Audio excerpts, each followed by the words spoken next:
sua Bíblia em Colossenses, capítulo 2. Colossenses, capítulo 2. Nós amamos Jesus. Amém? Ele é o nosso Deus, nosso libertador, o grande amor da nossa vida, nosso rochedo. Não a nós, Senhor, não a nós, mas ao teu nome da glória. Ele é digno. Ele é o único digno. Colossenses 2, versículo 12. Sepultados com ele no batismo, nele também ressuscitastes, pela fé no poder de Deus, que o ressuscitou dentre os mortos. E quando vós estáveis mortos nos pecados e na incircuncisão da vossa carne, vos vivificou juntamente com ele, perdoando todas as vossas ofensas, havendo riscado a cédula que era contra nós nas suas ordenanças, a qual de alguma maneira nos era contrária, e atirou do meio de nós, cravando-a na cruz, e despojando os principados e potestades, os expôs publicamente, deles triunfou em si mesmo. Quero ler novamente o versículo de número 15. E despojando os principados e potestades, os expôs publicamente, deles triunfou em si mesmo. Podemos assentar. Apóstolo Paulo explicando a obra do Senhor Jesus, dizendo que o Senhor Jesus arrancou de Satanás todos os despojos e expôs publicamente, para que eu e você conheçamos algumas estratégias das trevas. É isso que nós vamos fazer hoje. Eu quero dividir com você o conhecimento que o Senhor Jesus nos oferece sobre algumas estratégias de Satanás contra a perda. Você certamente, como ser humano, você tem algumas estratégias contra a perda, não é mesmo? Tem ou não tem? Qual a estratégia que você tem, por exemplo, contra a perda da sua saúde? Contra a perda dos seus bens, contra a perda do seu caráter, contra a perda da sua fé. Você tem algumas estratégias? Então, Satanás tem estratégias contra perder. Ele não gosta de perder. Eu quero falar com você sobre um dos principais ataques de Satanás contra a palavra. Você sabe que a palavra de Deus é um agente muito poderoso, porque a palavra cria, a palavra limpa, a palavra liberta, a palavra da fé, ela traz a fé. Então existe uma regimentação muito bem definida contra a palavra, para que eu e você não recebamos, não possamos entender, não compreendamos a palavra. Para que quando nós ouvimos a palavra, ela seja arrancada de nós de alguma maneira. De alguma maneira. Então, por que Satanás faz isso? Porque ele sabe que quando a palavra ela é recebida, ela não volta vazia. Às vezes alguns crentes eles usam assim esse versículo, né? Porque a palavra de Deus não volta vazia. Depende onde é que ela foi recebida, depende no coração de quem, não é mesmo? Qual é a palavra que não volta vazia? É aquela que foi bem recepcionada. É aquela que entrou profundamente na terra. É aquela que tem produzido. É aquela que tem fomentado um progresso. Essa não volta vazia. Essa palavra não volta vazia. Agora, nós usamos o versículo isoladamente e atribuirmos todas as considerações em cima dele de uma maneira isolada, aí vem heresias. Heresias vem disso. Vem de adequação à palavra. Aí não dá, né, irmão? Então, o ataque de Satanás contra a palavra, porque ela é produtiva. A palavra de Deus, ela produz tudo que Deus quer realizar em nós. Então, por isso que ele vai combater a palavra. O Senhor Jesus, em Mateus, falando da palavra do semeador, ele disse que o trabalho de Satanás é para que a pessoa não compreenda a palavra. Vai lá comigo em Mateus 13, vamos lá. Mateus capítulo 13. Vamos lá. Parábola do semeador, versículo de número 1. A palavra liberta, cura, dá fé. A palavra transforma, a palavra limpa, a palavra salva. A palavra é edificadora. Então, o combate de Satanás contra a palavra. Mateus capítulo 13. Falando em palavra, quanto você compreende da palavra de Deus? Você já parou para pensar? Será que se você conversar com o TJ, ele te leva na bicaria? Tem crente que é um perigo, ele não pode conversar com os TJ. Perigoso o TJ enganar ele, meu irmão. Porque ele não conhece a Bíblia. Ele não conhece a Bíblia. É um perigo, né, não? Mateus 13, tendo Jesus saído de casa naquele dia, estava sentado junto ao mar, e ajuntou-se muita gente ao pé dele, de sorte que, entrando num barco, se assentou e toda a multidão estava em pé na areia. E falou-lhe de muitas coisas por parábolas, dizendo: eis que um semeador saiu a semear. E quando semeava uma parte da semente, caiu ao pé do caminho. E vieram as aves e a comeram-na. Então Jesus fala de um ataque de Satanás contra a palavra. A palavra cai à beira do caminho, então veio o diabo e tirou. Aí ele diz assim, antes de eu ler a explicação do Senhor Jesus, ele diz assim, versículo 14. Nele se cumpre a profecia de Isaías que diz: ouvindo ouvireis, mas não compreendereis. Vendo vereis, mas não percebereis. Quantas coisas estão diante dos olhos dos crentes, eles não percebem. Está dando errado. Tem alguma coisa errada. Precisa ser algum sabichão para ver se está dando errado, tem alguma coisa errada. Está diante do olho, não dá certo. Não funciona, não tem mecanismo, não está funcionando. Vai empurrar com a barriga de que jeito? Não está dando certo. Se não está dando certo, tem coisa errada. Está diante dos olhos e não está percebendo. Aqui o Senhor Jesus não está falando nada, não tem nada a ver com Satanás. Ele está falando sobre a dureza do coração humano. Aí une a dureza do coração humano mais estratégia satânica, o bolo está pronto, meu irmão. Então o que ele está falando? Ele está falando assim, que existe uma profecia que se cumpre em alguns. Qual é a profecia? A dureza do coração. Aquela pessoa que se fecha. Que tipo de dureza é essa? Eu estou certo, minha verdade é universal, o que eu penso está correto, o que eu acho está certo, é isso aí mesmo. Aí ele diz assim: ouvindo ouvireis, mas não compreendereis. Vendo vereis, mas não percebereis. Porque o coração deste povo está endurecido. Terra batida. Cai à beira do caminho, vai levar embora.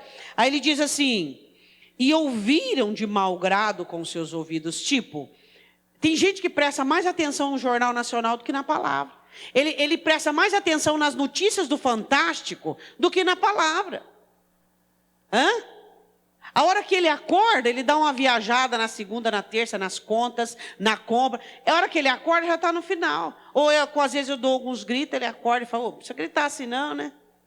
Mas se eu já grito, já devaneio, você imagina se eu não gritasse. É ou não é? A atenção dele não consegue ficar fixa na palavra. Ele divaga. Por que ele divaga? Porque não é interessante. Coração endurecido. O coração já está voltado para a própria vontade, para o próprio querer. O coração já está comprometido com a própria saga da vida. Então por que o coração ia se abrir para aquilo que Deus está falando? Então ele escuta, mas não ouve. Ele vê, mas não consegue enxergar nada. Aí o Senhor Jesus continua dizendo assim: e ouviram de mau grado com seus ouvidos e fecharam seus olhos, para que não vejam com os olhos e ouçam com os ouvidos. E compreendam com o coração quebrantado, aberto, dizendo: é isso aí, Deus, o Senhor está certo, eu preciso mudar. É nisso que precisa ser mudado, é isso que precisa ser transformado. A tua palavra é correta, a tua palavra é a verdade. Eu estou aqui recalcitrando contra os teus aguilhões. Eu estou aqui sofrendo com a minha vida por conta da minha rebelião, por conta do meu endurecimento. Quer dizer, quem faz isso no coração do homem senão a palavra? Quem traz poder de convencimento? O agente é o Espírito Santo, mas o instrumento é a palavra de Deus. Aí Jesus continua dizendo assim: e quando eu compreendo o meu coração, o que acontece? Eu me converto. E aí eu sou curado. Curado do quê? Curado da ignorância, curado das enfermidades, curado da teimosia, curado da soberba. Curado da arrogância. Eu sou curado. Eu sou curado para quê? Para que eu possa ser salvo.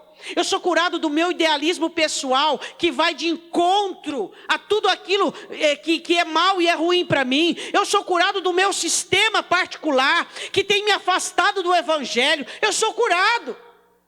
Mas Satanás sabe disso. Ele sabe que se eu receber a palavra de bom grado, se eu receber a palavra de coração aberto, se eu receber a palavra num terreno bom, eu vou ser curado, eu vou me converter. A minha vida vai mudar, a minha mente vai mudar, meu coração vai mudar, a minha história vai mudar. Então o que ele faz? Ele vai endurecer meu coração. Aí Jesus explicando, ele diz assim no versículo 19, que é a explicação do primeiro terreno. Ouvindo alguém a palavra do reino, onde é que ouve? Dentro do templo. Pessoas que vêm à igreja e ouvem a palavra e não entendendo. É com o coração que se compreende. Escutou a caráter informativo, não entendeu nada, não entendeu nada. Aí o Satanás faz o quê? Pega a palavra e rouba.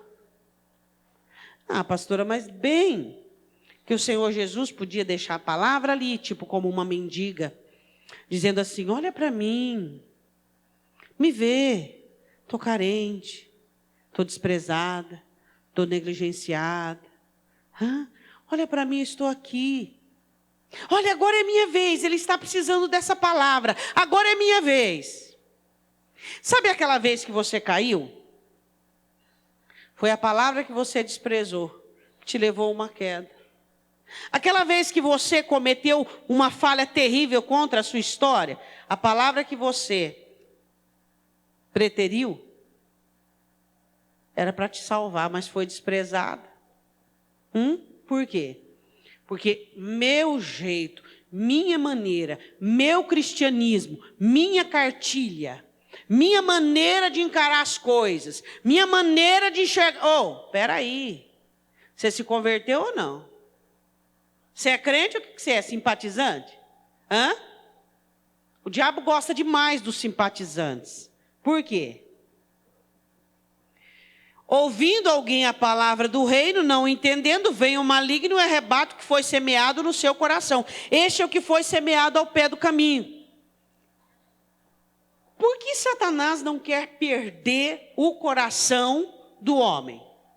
Porque do coração do homem procedem os males, o mau pensamento, a prostituição, a avareza, e vai tudo. A estratégia de Satanás para não perder o espaço no coração do crente, aqui está falando de crente. Esses 4 terrenos são crentes. A maneira de Satanás não perder o espaço é roubando a palavra, ela não sendo recebida adequadamente, ela não entrando para quebrantar, para convencer, para mudar. Você tem que sair, depois de ouvir a palavra, com a maneira de ser mudado, com a maneira de enxergar mudado, com a maneira de ver as coisas mudado. Se você sai da pregação da palavra da mesma maneira, o seu coração está endurecido. Satanás rouba a palavra que vai te edificar, que vai te salvar, te sarar, que vai criar um universo favorável para você, porque a palavra que muda aqui dentro vai mudar o seu exterior. Muitas vezes nós queremos atribuir a palavra apenas para mudança condicional do nosso conforto. A palavra que vai me dar conforto do lado de fora é a que me muda do lado de dentro, é a que me transforma do lado de dentro. E você acha que Satanás quer perder corações? De maneira nenhuma. Ele tem uma estratégia para continuar dentro dos corações. De que maneira? Roubando a semente da palavra, fazendo com que as pessoas não entendam que Deus está falando, que Deus quer mudar, que Deus quer transformação, que Deus quer humildade, que Deus quer mudança. E aí ele sai da igreja, na mesma postura, do mesmo jeito. Aí ele vem e leva embora. E aí o estado dessa pessoa fica a mesma coisa? Cada palavra que Satanás rouba do seu coração fica mais endurecido. E os seus grilhões ficam mais pesados. Não escarneçais, diz Isaías. Por quê? Porque os vossos grilhões se tornam mais fortes. Toda vez que eu perco uma palavra que veio para me transformar, para me edificar, onde aquela palavra ia transformar e mudar, aquele grilhão se torna mais forte. Por isso que você percebe alguns crentes que eles vão piorando no decorrer, quanto mais aprendem, quanto mais estão na igreja. Por quê? Porque vão perdendo o agir do Espírito, vão se endurecendo a palavra, vão ficando pior. Cada vez mais ignorantes, cada vez mais religiosos, cada vez mais arrogantes, cada vez mais soberbos, cada vez mais distantes da verdade, cada vez mais endurecidos. Aí você olha e você fala, esse aí, quanto mais ele reza, mais ruim fica, né? Quanto mais ele vai na igreja, pior ele fica. E é assim mesmo. Quando as pessoas frequentam as igrejas e ouvem a palavra e não há mudança, ela fica pior do que antes. Ah, você pode olhar, você deve conhecer alguém assim. Por quê? Porque endureceu o coração para a palavra. Aquele grilhão que a palavra veio combater, ele fica mais forte. Fica muito mais acentuado. Ele fica muito mais dominante. Então, uma estratégia de Satanás para não perder a oportunidade de trabalhar por meio do endurecimento é roubando a palavra que não foi bem recebida. Diga, eu entendi. Segunda estratégia de Satanás: fazer com que as pessoas não venham preferir Jesus, elas venham preterir Jesus. De que maneira? Vamos lá. Lucas capítulo 8. Lucas 8. O Senhor Jesus chega, versículo de número 30.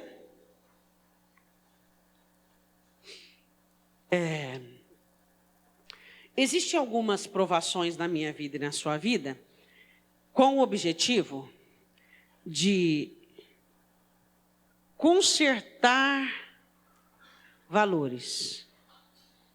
Tá. A família está em primeiro lugar. Vai existir provações com respeito à família, para a família ir migrando, e o Senhor Jesus, que vai consolar, que vai ajudar, fique no primeiro lugar. O dinheiro está no primeiro lugar. Vai vir provações na questão da área financeira, para que o dinheiro possa migrar e Jesus possa estar no primeiro lugar. Vai vir dificuldades com o eu, com a personalidade, para que o seu eu, você e toda a sua história possa estar em segundo lugar, ou sei lá, e Jesus em primeiro lugar. Essa é a estratégia do Espírito Santo para entronizar Jesus na sua vida. Aí o que acontece? Quando o crente, quando ele tem o dinheiro em primeiro lugar, a família em primeiro lugar, ele mesmo em primeiro lugar, e ele vai passar por essas situações de mudar a posição do Senhor Jesus, pode acontecer, e isso acontece muitas vezes, dele preterir Jesus. De dizer, não, eu prefiro os bens do que Jesus, eu prefiro os porcos do que Jesus. Você já viu alguém preferir os porcos do que Jesus? Vai que mais uma manada morre. Vai que. Se for preciso, muitas manadas morrerão, para que ele fique no primeiro lugar, não é mesmo? O que é mais importante, as manadas, as porcadas ou Jesus? Jesus prova. Porque Deus provou o seu amor para conosco. E eu vou ter que provar o meu amor por Jesus e você também. A Bíblia diz em Lucas 8:30, perguntou-lhe Jesus dizendo, qual é o teu nome? E eles disseram, Legião, achando que ia causar algum espanto, né? Sempre Satanás tem uma propaganda enganosa de gigantesco, de maioral, de poderoso, não é mesmo? Porque tinha entrado nele muitos demônios. Rogava-lhe os não mandassem para o abismo. Até o inferno e o abismo é ruim para os demônios, que dirá para o homem, né? Para a alma do... Não, irmão, Satanás é tão sujo, tão maldito, que o abismo foi criado para ele. E ele deu um jeito de levar homens para lá.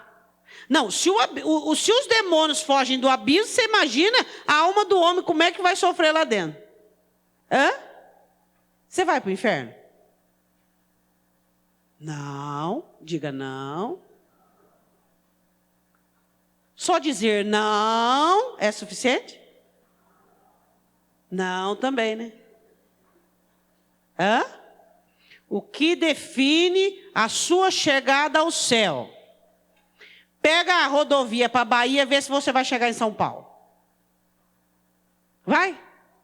Cadê São Paulo? Vai chegar na Bahia, vai chegar em tudo quanto é lugar, menos em São Paulo. Por quê? Porque cada lugar tem a direção certa.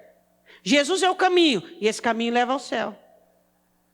É isso que Satanás não quer que você compreenda. O que Satanás não quer perder? Ele não quer perder que Jesus seja preferido seu. Ele quer que você venha preterir, desprezar Jesus por causa do dinheiro, por causa da família. E ele conhece os mandamentos. E ele sabe que existe um mandamento na Bíblia que se você não amar mais Jesus do que família, bens, filho, filha, você não vai para o céu. Ele sabe desse mandamento. Então ele faz de tudo para que a sua família seja mais importante que Jesus. Para que os seus bens sejam mais importantes do que Jesus. Para que tudo que você possua seja mais importante do que Jesus. Porque ele não quer te perder para o inferno. Ele não quer me perder para o inferno. Então qual é a estratégia de Satanás para não perder para o inferno? Fazendo os crentes não querer Jesus em primeiro lugar. Jesus chega em Gadara, está lá aquele endemoniado. Eu queria só perguntar uma coisa para você. Quem ocupa o primeiro lugar da sua vida? Jesus. Foi ele que sarou sua carência ou foi um casamento? Foi o casamento? Então não é Jesus. É ele quem supre as suas necessidades ou é os bens que ele oferece? Então não é Jesus. E conhecereis a verdade vos libertará. É a verdade que me liberta, não o meu achismo. É a verdade que me liberta, não a minha religião. É a verdade que me liberta e não o meu dom. É a verdade que me liberta e não o que eu penso. É a verdade, Jesus é a verdade. É isso que nós temos que entender. Jesus operou um milagre, arrancou um problema de Gadara e criou outro problema. Você acha que Jesus só resolve o problema? Quais são os problemas que Jesus cria? Qual é? Você está diferente, você não é mais bonzinho como antes. Porque era bobão, emprestava dinheiro para todo mundo, era gato, sapato dos outros. Para alguém isso vai ser um problema. Hã? Era tímido, introspecto, as pessoas faziam de você o que queria. Hoje elas estão estranhando, para elas é um problema. Você vivia à mercê daquela pessoa, vivia despojado de qualquer autoestima, totalmente entregue aos desejos e caprichos dos outros, para alguém vai ser um problema. A libertação que Jesus provoca na minha e na sua vida vai trazer problema para alguém. Alguém não vai gostar. Existem pessoas que não gostam da mudança que Jesus faz em você, mas você está importando se elas gostam ou não gostam? Você não é mais o mesmo. Você não é mais o mesmo. Você diz, diga glória a Deus. Aí você fala glória a Deus. Aí, glória a Deus. Eu não sou mais aquele tonto. Eu não sou mais aquele gato e sapato. Eu não sou mais. Eu tenho uma identidade. Eu sou livre em Cristo Jesus. Eu não sou mais aquela pessoa que achava que ia salvar todo mundo e converter todo mundo. A Bíblia diz que cada um responde por si. Você se vira com suas neuras, que eu me viro com a minha. Jesus resolve um problemão em Gadara e cria outro. Um monte de porcos morreram. Sua família olha para você, pai, mãe, diz assim, você não é mais o mesmo. Você não fica mais aqui na nossa rodinha depois que se virou crente. Aí você fala, glória a Deus. Eu não sou mais encantado, eu não me envolvo, eu não fico mais colocando pérola em focinho de porco. As mudanças que Jesus provoca em você incomodam algumas pessoas. Mas e daí? Você quer continuar o mesmo? Aí é você quem decide. A Bíblia diz assim, que eles não queriam ir para o abismo, versículo 32. E andava ali pastando no monte uma vara de muitos porcos. E rogaram-lhe que concedesse entrar neles, e Jesus concedeu. Eles não queriam sair daquela região. Tendo saído os demônios do homem, entraram nos porcos, e a manada precipitou-se de um despenhadeiro no lago e afogou-os.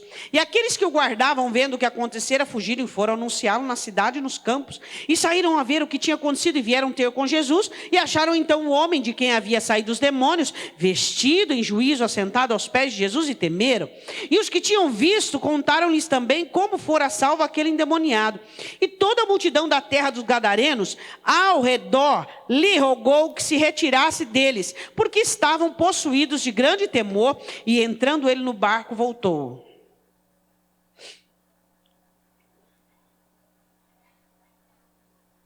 Jesus foi preferido ou preterido? Desprezado, foi preterido. Por quê?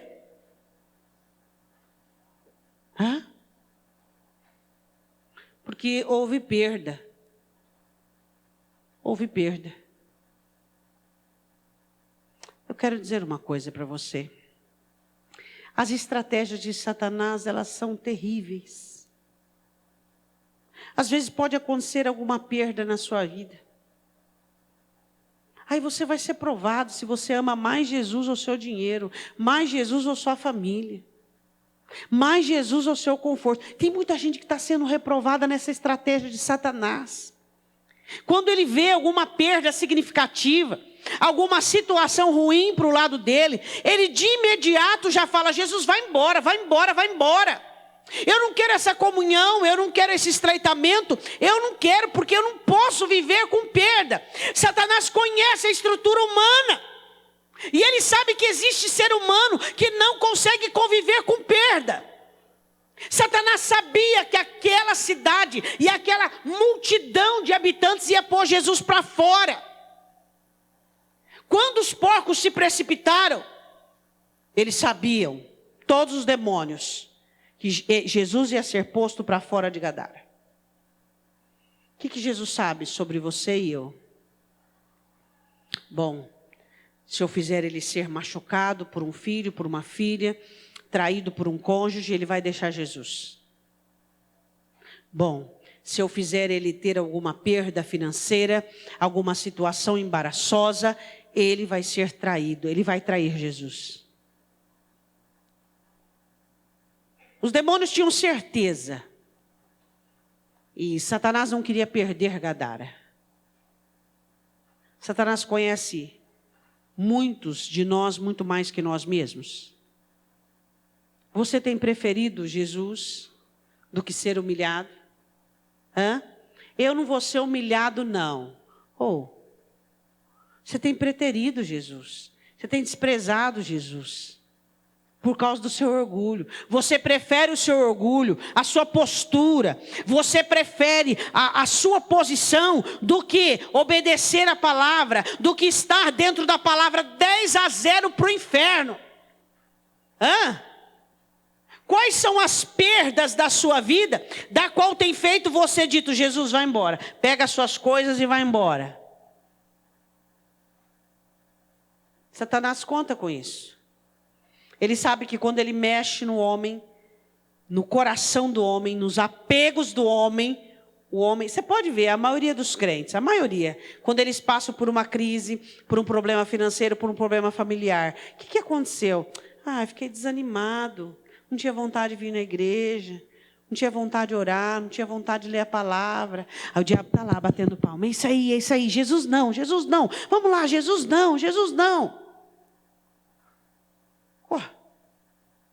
Quando eu passo por situação difícil, é aí que eu tenho que me aproximar mais dele ainda. É aí que eu tenho que me achegar mais ele ainda. Porque ele é a solução, ele é a rocha, ele é Deus. Agora, quando você passa uma situação difícil e você se afasta, o que você está fazendo? Você não está conseguindo lidar com a perda. Fica desanimado, meio prostrado. Ou seja, aquele bem que foi arranhado é mais importante do que Jesus. José, quando perde pai, mãe, irmãos, nação, ele se aproxima mais de Deus ainda. Daniel, quando perde pai, mãe, irmãos, nação, se aproxima mais de Deus ainda. E eu e você? Será que as estratégias de Satanás têm funcionado? Quando muitas vezes você é ameaçado na sua vida financeira, na sua vida familiar. Quando você é ameaçado, você já diz: Jesus, não dou conta. Jesus, não consigo. Jesus não vai dar. Terceira estratégia de Satanás para não perder. Lucas capítulo 11. O retorno. Ele não quer perder de onde ele veio, de onde ele morou, de onde ele viveu. Quais são os espíritos malignos que Jesus arrancou da sua vida? Eles querem voltar. É a esperança deles. Pode dar a eles uma mansão no coração de uma outra pessoa, mas ele tem uma saudade de você. Como que você se sente quando eu digo assim? Os demônios têm saudades de você. Como você se sente? Alertado? Eles têm saudades.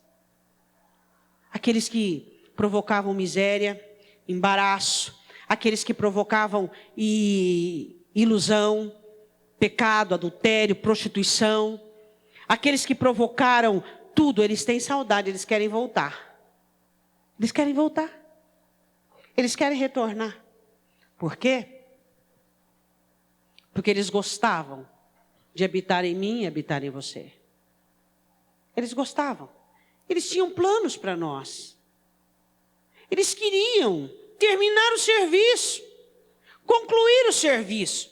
E diferente de alguns crentes, os demônios são cabais. Eles gostam de começar e de concluir. Então, nenhum lugar para o diabo, para os demônios, é bom. Bom é.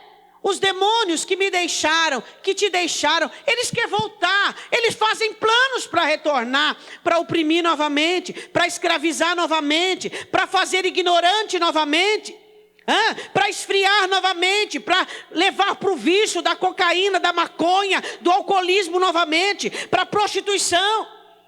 Começando daquela maneira, um videozinho, uma cenazinha, um apetitezinho sexual, uma cobiça. Eles querem voltar e eles ficam ao derredor, bramando como leão, buscando como podemos voltar, de que maneira podemos retornar, porque ele não quer perder o lugar.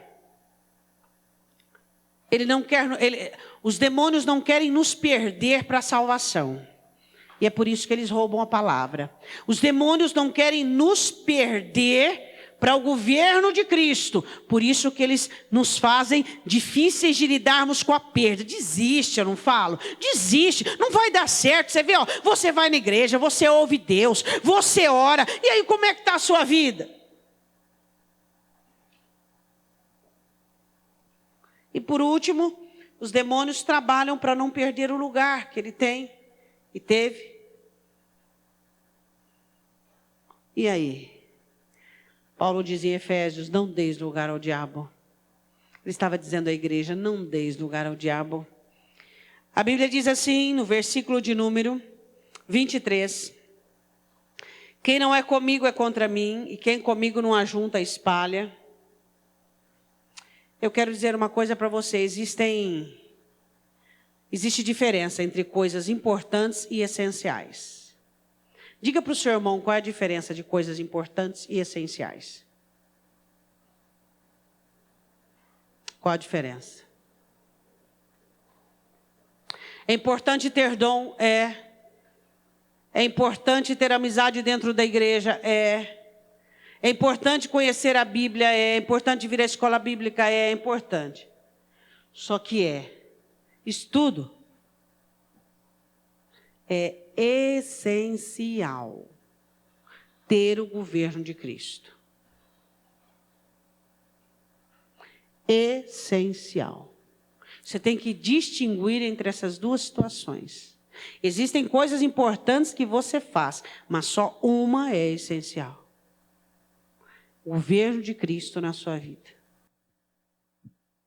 Você precisa ter isso. A Bíblia diz assim, 24, quando o espírito imundo tem saído do homem, anda por lugares secos, buscando repouso e não achando, diz, ó plano, tornarei para minha casa de onde saí. Ele fala como se a casa fosse dele. Você lembra na ceia que Jesus pega a toalha e chega para perto de Pedro? O que Pedro fala para Jesus? Não vai me lavar não. O que Jesus disse para Pedro? Se eu não te lavar, você não tem parte comigo. Olha para o teu irmão e fala assim, você é varrido ou lavado?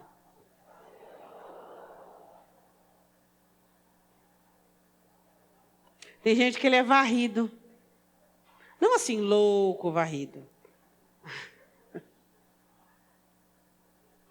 Ele é só varrido.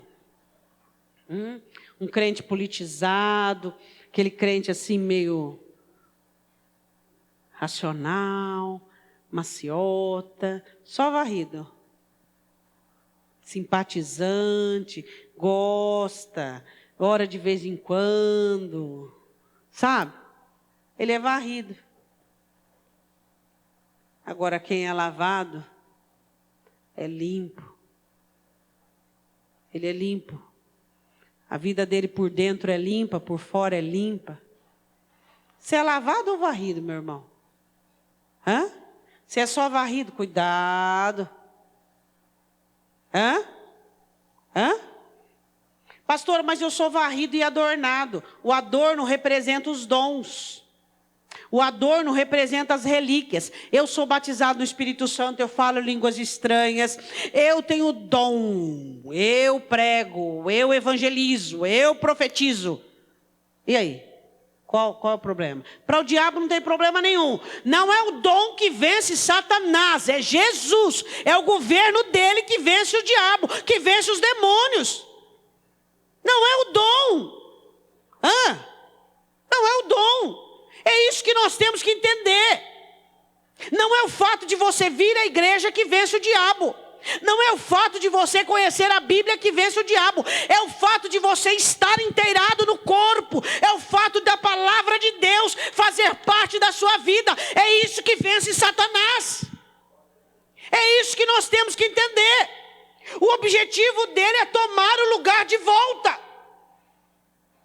Aí você diz em mim não, porque eu não sou varrido, eu sou lavado pela água da palavra todo dia, que eu vou ao culto, eu tenho sede da palavra, eu tenho fome da palavra, ela limpa, como diz Ezequiel 36, ela lava meu coração, ela lava minha alma, ela limpa os meus pecados, ela muda a minha maneira de ser.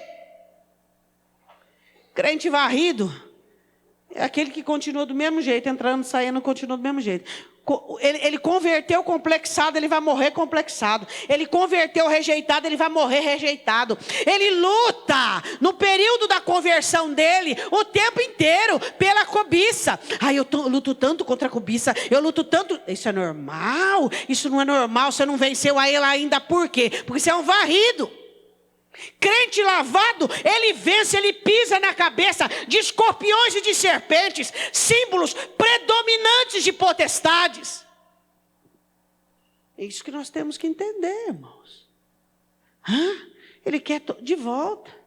Ele quer de volta. Aí ele diz assim, ele sai, diz, tornarei para minha casa de onde saí, chegando, acha varrida e adornada, mas sem o governo de Cristo. Jesus disse, se eu não te lavar, Pedro, você não tem parte comigo. Todo dia, Olha para mim, Deus, vê o que não gosta, não queres, que vai ser laço lá na frente. Deus, olha, limpa, Pai, me limpa. Em nome de Jesus, eu não quero que Satanás encontre nada em mim. Os meus dons não vão proibi-lo. Ó Deus, a minha varreção não vai proibir. Senhor, eu não quero varrer nada. Eu quero que eu seja lavado pela água limpa da Tua palavra. Deus, lava, tira toda a minha imundícia, tira toda a minha raiz de pecado. Porque aquele que está de pé, cuide para que não caia. É ou não é? Queria que você respondesse para você, se é varrido ou é lavado? Virou religioso? Vem na igreja, volta, faz as oraçãozinhas, faz as coisinhas que tem que fazer. Não tem quebrantamento, não tem paixão. Acho que eu não vou na igreja não, estou tão cansado, crente varrido. Crente lavado diz, eu vou porque Deus vai falar comigo. E eu preciso da palavra. E eu preciso da palavra, eu preciso da palavra. Crente varrido, não, peraí, me magoou. Já é a terceira, quarta vez. Não, agora a coisa não vai ser assim. O crente lavado, não, a palavra do Senhor diz perdão a 70 vezes 7. O crente varrido, mas todo mundo é humano. Quem que não comete deslize? Quem não dá uma olhadinha? Quem não peca?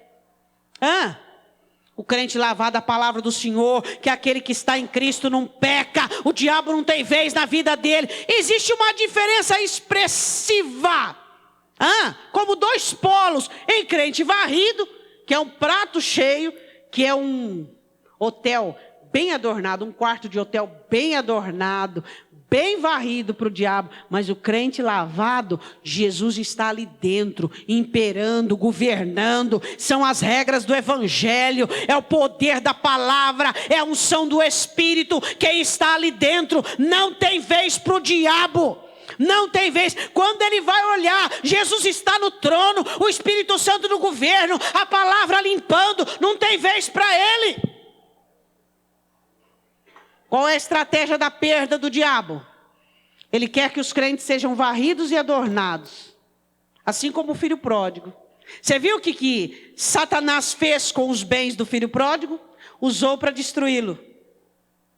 Você sabia que o diabo, nos crentes varridos, usam os dons deles para destruí-los? Usa a prosperidade que Deus deu, usa o dom que Deus deu para destruí-los.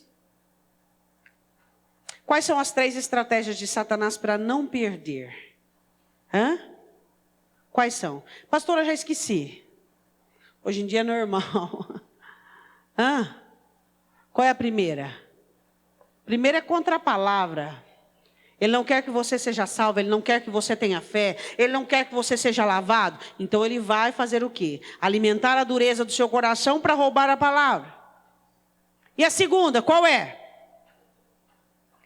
Mexer em alguma situação na sua vida para você se esfriar. Porque eu vou na igreja, não adianta, porque eu oro, porque... Você vê, minha vida não muda. Olha agora o que aconteceu comigo.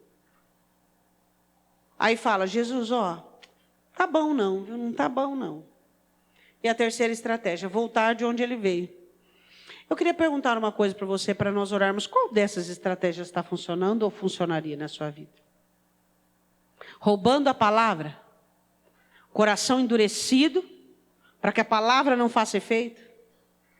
Segundo, mexer em pontos doloridos da sua vida. Para você falar assim, aí irmão, por que você não está vendo tão desanimado? Você vê, eu vou na igreja, mas você vê o que aconteceu comigo?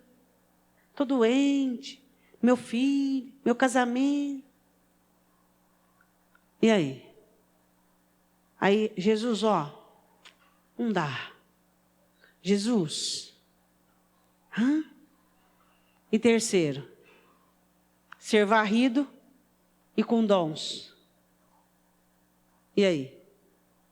Pastora, então Jesus, revelando algumas estratégias de Satanás, disse que nem mesmo eu ouvindo a palavra eu estou livre, que nem mesmo eu recebendo tudo que Jesus faz, eu sou livre. desse ataque, que nem mesmo eu sendo varrido e adornado eu sou livre, é isso que ele estava dizendo. Que ele anda ao seu derredor, bramando como leão, buscando a quem possa tragar. E se ele encontrar dureza para a palavra, ele vai fazer bagunça. E se ele encontrar você preferindo qualquer coisa a ele, ele vai fazer bagunça. E se ele encontrar você varrido e adornado, ele vai fazer bagunça. Jesus revela estratégias de Satanás contra a perda. Primeiro, ele não quer perder a dureza de seu coração. Segundo, ele não quer perder o governo. Terceiro, ele não quer perder o lugar. Pastora, por que ele me quer desse jeito? Por que o diabo te quer tanto? Você tem a resposta? Pergunta para o teu irmão, por que o diabo te quer tanto? Por quê?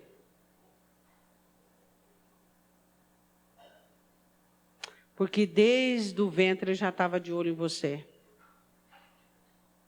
Desde o ventre. Por quê? Porque Deus te escolheu desde o ventre da sua mãe. Ele não pode contra Deus. Então a única maneira dele entristecer o coração de Deus é atacando você e eu.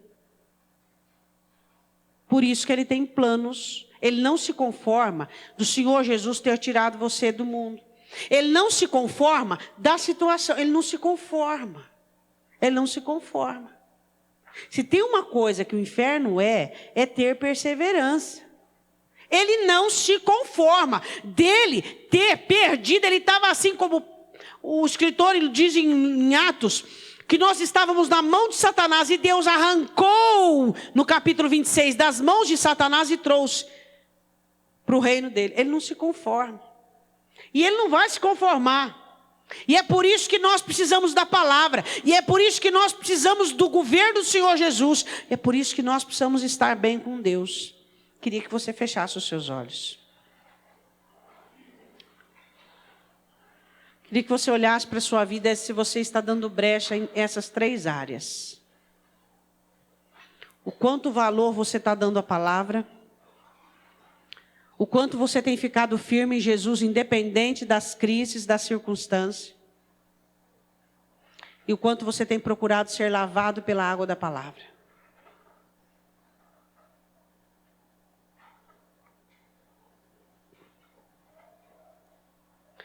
Queria que você olhasse para dentro de você e você percebesse quais são as brechas que você tem dado.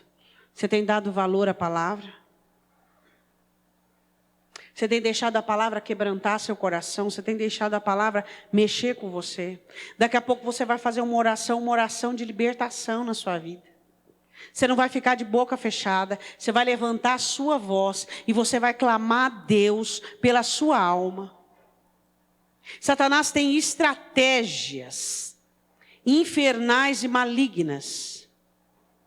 E quando você ouve a palavra, ele tem esperança de roubá-la do seu coração, para que ela não promova e não faça o que ela veio para fazer. E quando você sofre alguma provação ou algum ataque, ele tem esperança que você se abata, que você esfrie espiritualmente, para que Jesus seja preterido na sua vida. E ele quer voltar. Ele quer voltar para o lugar de onde ele veio. Os demônios precisam voltar. Essa é uma missão que eles têm. A única maneira é uma casa ocupada e lavada. A palavra lava. E Jesus é entronizado. Eu quero que você olhe para a sua vida. E você perceba se seu coração está endurecido para a palavra. Olhe para dentro do seu coração e vê. Toda vez que você fica desanimado porque você está sofrendo. Toda vez que você fica desanimado porque você sofre alguma ameaça. Você está preterindo Jesus, desprezando Jesus. Toda vez que você se baseia em uma limpeza superficial. Toda vez que você se baseia em adornos. Esquece que Jesus tem que governar. esquece que você tem que estar lavado. Eu quero que você confesse o seu pecado diante do Senhor agora. Que você confesse a sua dureza para com a palavra. Que você confesse o esfriamento espiritual que muitas vezes acomete você. Que você confesse agora toda a falta da água, da palavra, toda a ocupação do adorno, todas as esperanças que você tem dado para o reino das trevas. Eu queria que você se colocasse de pé. Você colocasse a mão sobre o seu coração. Hoje é culto da vitória. Culto de batalha espiritual. Jesus dá 3 informações sobre o império das trevas. Que o império das trevas roubam. Que o império das trevas tem estratégia para que Jesus seja posto para fora. Que o império das trevas tem esperança de voltar. De que maneira Satanás rouba quando a palavra é desprezada? De que maneira Jesus é posto para fora quando você valoriza mais estar bem do que Jesus? De que maneira os espíritos malignos conseguem voltar quando você tem uma vida religiosa apenas? Eu quero que você diga assim: meu Deus, eu reconheço as minhas brechas e as minhas falhas para com a preservação da minha alma. Eu te peço perdão em nome de Jesus. Eu preciso valorizar a palavra. Ela tem que ser espada para fazer guerra. Tem que ser água para limpar. Tem que ser fogo para consumir. Espírito Santo, eu não vou mais ser roubado. Eu não vou mais perder o poder da palavra. E eu declaro que nada me fará colocar Jesus para fora. Nada me fará desistir da minha fé. Em nome de Jesus, eu declaro que eu tenho uma preferência. E não é o bem-estar, é o meu bem maior, Jesus Cristo. Eu declaro que não haverá, porque não há lugar para o retorno de principados, porque a minha alma está lavada pela palavra e ocupada pelo Rei dos Reis e Senhor dos Senhores. Desperta-me para que haja o avivamento genuíno da tua palavra em meu coração. Eu consagro a minha alma ao teu governo e eu declaro que não há condições de aprisionamento, porque eu consagro a minha vida ao governo do Senhor Jesus. E eu repreendo todo o levante, todos os ataques de Satanás. Valorizo a palavra, vou ser fiel na tribulação e vou ser lavado e governado pelo Senhor Jesus. Levante a sua mão direita. Em nome do Senhor Jesus Cristo, que todos os dardos, peste, assombros noturnos, que toda entrada, que toda brecha, que todo laço, eu repreendo em nome do Senhor Jesus Cristo. E eu declaro pelo poder da palavra de Deus, que o seu coração e sua alma sejam alertados impactados por esta palavra e que você reanime a sua alma para guardar-se de todo mal, em nome do Senhor Jesus. Que todos os demônios, que todos os espíritos das trevas que intentam mal contra a sua vida e a sua família, pelo poder da palavra de Deus, que te coloca de pé, que te anima, que te sustentam, sejam destruídos pelo poder da palavra, pelo poder do verbo vivo, em nome de Jesus Cristo. Toda a estratégia de Satanás, todo o espírito familiar, toda obra maligna de feitiçaria, de encantamento, de inveja, de maldição, seja quebrado em nome do Senhor Jesus Cristo. Todo laço, toda peste, toda praga, todo dardo inflamado, todo assombro noturno, seja desfeito da sua história, de dentro da sua casa, de dentro da sua família. Que o poder da palavra, que o governo de Cristo, que a água da palavra limpe e que não exista chance para nenhum império das trevas, para nenhum plano de Satanás. Diga amém, diga amém, diga em nome de Jesus, amém.